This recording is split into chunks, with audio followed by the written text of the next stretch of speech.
এবার দার্জিলিং একদম অন্যভাবে এক্সপ্লোর করব, যেখানে গাড়ি যায় না, জঙ্গল আর সাধারণের হাঁটার পথ বেয়ে পুরনো মনাস্টারি দেখব।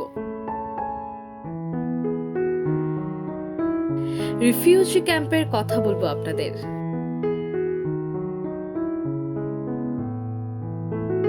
মন্দির, মসজিদ আর অচেনা সব চিত্র থাকবে আজকের এপিসোডে।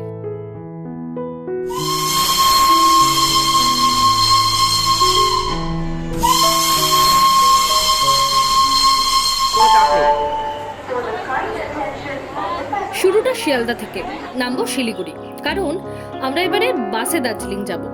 সরকারি বাসে মাত্র 105 টাকায় দার্জিলিং যাওয়ার সবচেয়ে সস্তার উপায় এটাই।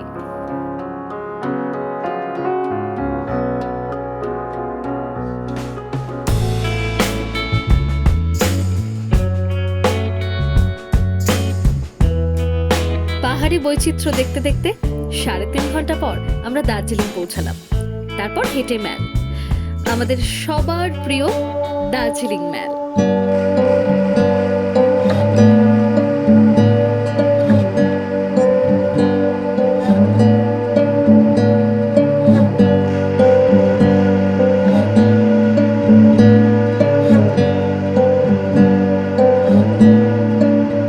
ভিড় এড়িয়ে ঘোরা আমাদের পছন্দ, তাই টাইগার হিল না গিয়ে এলাম এখানে। তখনও আকাশে চাঁদ রয়েছে।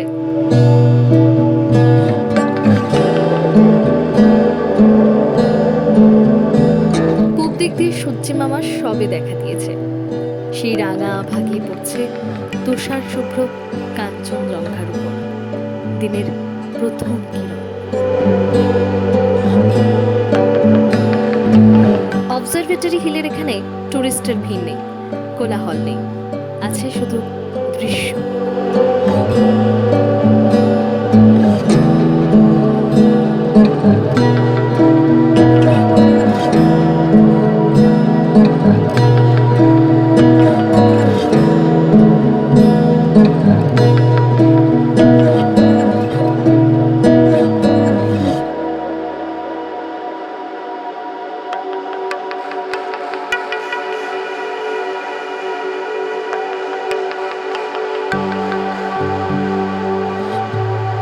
আজ সানরাইজ ছিল 5:54-তে, আমরা তার কিছুটা আগেই চলে এসেছি এবং মানে তখন যতটা স্পষ্ট ছিল সানরাইজের মোমেন্টে কাঞ্চনজঙ্ঘা, এখন অনেকটা কুয়াশায় মেঘে ঢেকে দিয়েছে, যার ফলে এখন একটু অস্পষ্ট হয়ে আছে, কিন্তু মানে ওভারঅল ভিউটা অসাধারণ। ভোর থেকে সকাল হলে আমরা ফিরে চললাম। ততক্ষণে স্থানীয় মানুষের শরীরচর্চা শুরু হয়েছে, কেউ শখের, কেউ প্রফেশনাল।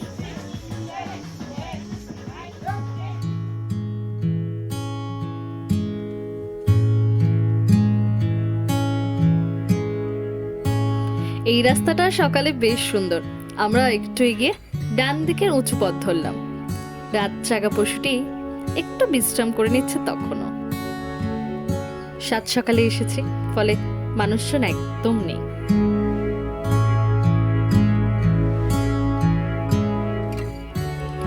এখানে প্রধানত শিবের পূজা হলেও কালী, হনুমান, গণেশ ও ভগবান বুদ্ধের উপাসনাও হয়ে থাকে।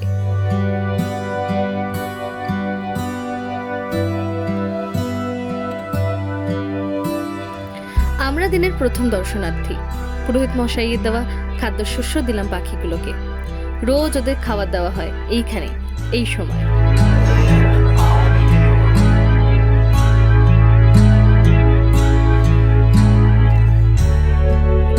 𝘓𝑒⁶65 সালে 𝘔𝘢𝘠𝑙𝑦𝐿𝑒𝑛𝐺𝑒𝑛𝑔 এই মন্দিরের নির্মাণ করেন, যার নাম অনুসারে নাকি দার্জিলিং। পরে গোর্খা সেনার আক্রমণে ধ্বংসপ্রাপ্ত হলে পুনর্নির্মাণ হয় 1782 খ্রিস্টাব্দে।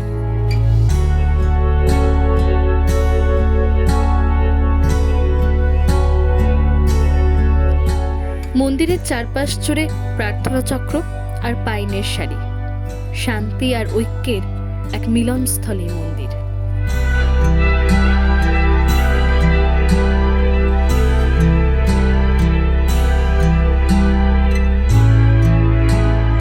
কম জায়গা দেখা যায় যেখানে দুই ধর্মের মানুষ একত্রে ভক্তি প্রদর্শন করছে।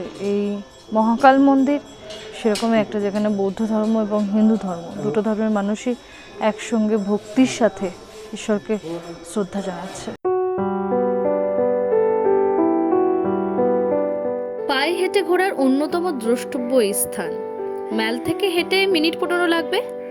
আমাদের মতো সকালে অথবা নিজেদের সময় মতো একবার অবশ্যই আসবেন।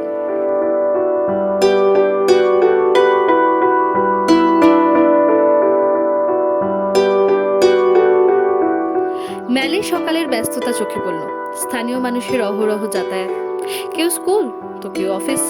রোজকার যাপনের এই দৃশ্য আমাদের বেড়ানোর অঙ্গ বলাই বাহুল্য।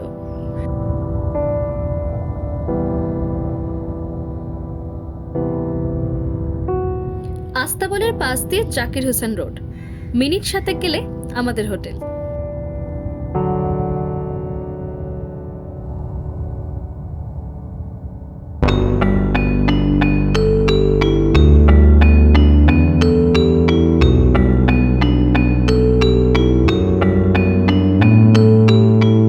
ব্যালকনি থেকে ভিউটা দুর্দান্ত, আর রাত্রিবেলা তো আরও সুন্দর হয়ে ওঠে, মানে পুরো পাহাড়টা যেন চমকতে হয়ে ওঠে আলোয় আলোয়।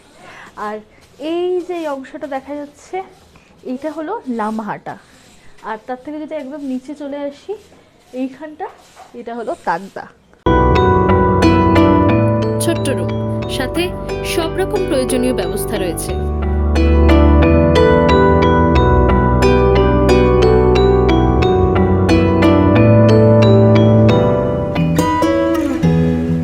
এবারের হাঁটাটা একটু চড়াই, উপরে উঠলে তো আবার নামতেই হয়। হেঁটে বেড়ানো মানে স্থানীয় বাজার, ঘরবাড়ি দেখার সুযোগ, পাহাড়ি জনজীবন দেখা আর কি।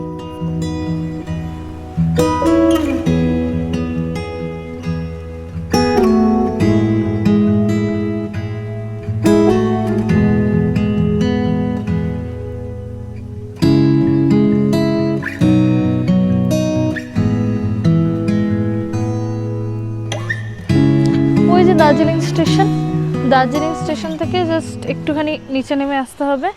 নেমে এলে এই মন্দির পড়ে, এবং এই মন্দির সাইট সিইং লিস্টের মধ্যে পড়ে না, যার জন্য এখনও ট্যুরিস্টের ভিড় এখানে সেরকম নেই। নেপালের পশুপতি মন্দিরের ধাঁচে এই প্যাগোডা স্টাইলের মন্দির চূড়াটি নির্মিত। তখনকার নেপালের শাসনকর্তা পূর্ণ বাহাদুর প্রধানের পৃষ্ঠপোষকতায় নির্মাণ হয় 1999 সালে।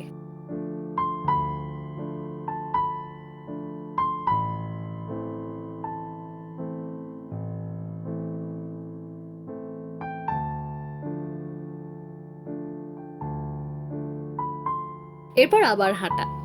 হেঁটে ঘোরার এই পর্ব ভালো লাগলে অবশ্যই সাবস্ক্রাইব করবেন।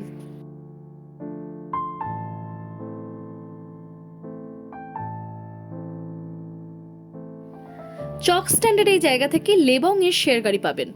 গাড়ি ধরে চলুন চিত্রে টি গার্ডেন পর্যন্ত, তারপর ডান দিকে সরু পথ, হেঁটে প্রায় আধ ঘন্টা মতো লাগবে। তবে এই পথে 4 চাকা গাড়ি যাতায়াত করে।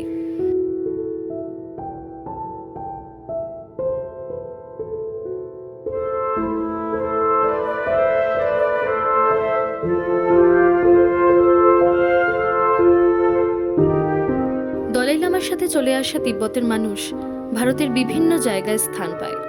1959 সালের অক্টোবর মাসে এই রিফিউজি ক্যাম্প তৈরি হয় এবং মানুষদের থাকার ব্যবস্থা করা হয়। সমুদ্রতল থেকে 7031 ফুট উচ্চতায় লেবং-এর কাছে এই ক্যাম্পের অবস্থান। পাহাড়ের কোলে ছোট্ট একটা গ্রাম, আর কিভাবে এলাম সেটা তো দেখতেই পেয়েছেন আপনারা। এই দার্জিলিং ঘুরতে এসে এরকম একটা জায়গা সন্ধান পাবো, এরকম একটা জায়গায় আসবো, মানে মনে হলো যেন এসে যে ভ্রমণের 16 কলা পূর্ণ হলো। বর্তমানে এখানে হাতের কাজের সামগ্রী উৎপাদন প্রধান কাজ, সেগুলো কেনাও যাবে। একদম অথেন্টিক টিবেটান প্রোডাক্ট।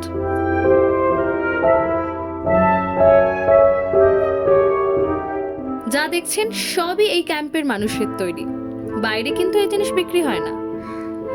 ভিডিও দেখতে দেখতে মনে প্রশ্ন জাগছে, বা দার্জিলিং নিয়ে প্ল্যান চাই? আমাদের ইনস্টাগ্রামে নক করুন। শুরুর দিন থেকেই মানুষটি আছেন। এখন বয়স ৮৬। কাজ করতে করতে সেসবই আমাদের বলছিলেন।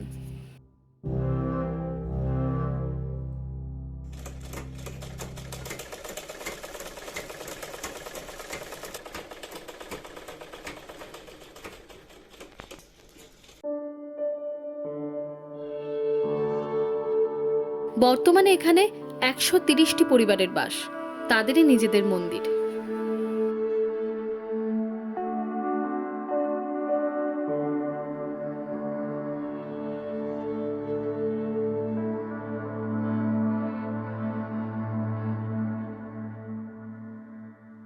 স্বয়ংক্রিয়ভাবে ঘুরছে, প্রদীপের আলোয় তৈরি হওয়া গ্যাস আর বাতাসের তারতম্যে।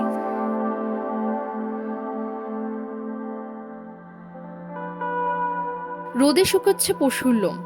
এরপর স্টেপ বাই স্টেপ তৈরি হবে উলের সামগ্রী। সবটাই ঘুরে দেখলাম, আপনারাও দেখুন।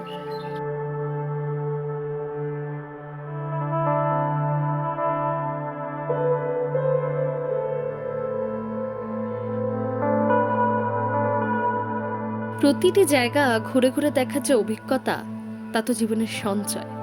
বেড়াতে গেলে এভাবে ঘুরুন, দেখুন, অন্বেষণ করুন। বিক্রির জন্য যে কার্পেটগুলো সাজানো ছিল, সেগুলো এখানেই তৈরি হয়েছে। খানিকক্ষণ দেখে বুঝলাম এ বড়ই পরিশ্রমের কাজ।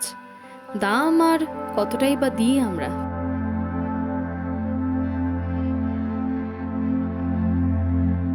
কার্পেট তৈরির ঘর, একসাথে ৫০ জনের উপর মানুষ কাজ করতে পারেন। কাঠের ঘর। অদ্ভুতভাবে বাইরের থেকে ঘরের ভিতরের উষ্ণতা অনেকটাই বেশি।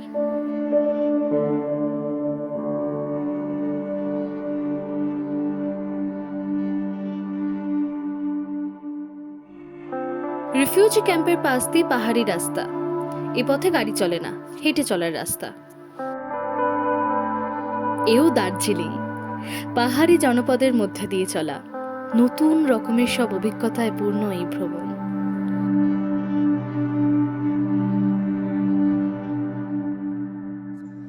টিবেটান রিফিউজি ক্যাম্প থেকে হেঁটে ১৫ মিনিট মতো এলে এখানে হাঁটার পর আমরা দেখতে পাচ্ছি একটা মনাস্টারি। যতদূর মনে হচ্ছে এটাই হলো ভুটিয়া-বস্তি মনাস্টারি, কারণ ভুটিয়া-বস্তি এই এলাকায় একটাই মনাস্টারি আছে। মনাস্টারিটা কিন্তু আমরা একদম উপর থেকে দেখছি, খুব সুন্দর লাগছে। নিচ থেকে গিয়ে দেখি কেমন লাগে। ভুটিয়া-বস্তি মনাস্টারি বা 𝘔𝘠𝘪𝑚𝑎 monastery belongs to the red sect of Buddhist lamas.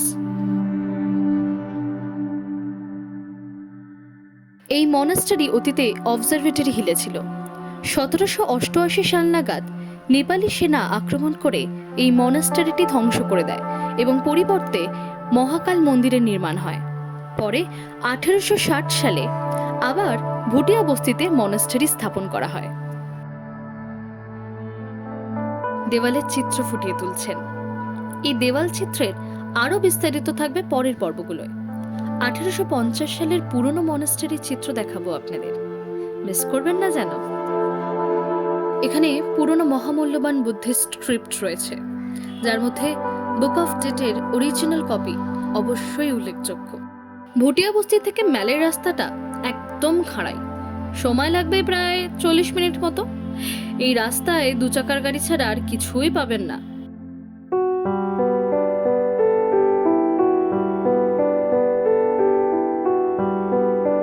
দিনের শেষে আরেক দ্রষ্টব্য রইল।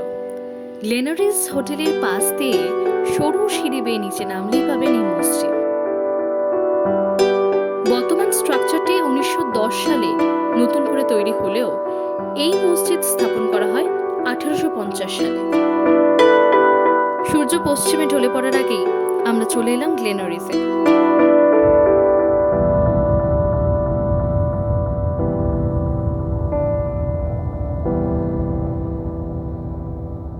ঠান্ডা একটুকু উষ্ণ পাওয়া। এছাড়াও দার্জিলিং এর একগুচ্ছ অচেনা খাবারের খোঁজ থাকবে পরের এপিসোডগুলোয়, মিস করবেন না যেন। তাই অবশ্যই সাবস্ক্রাইব করে রাখুন।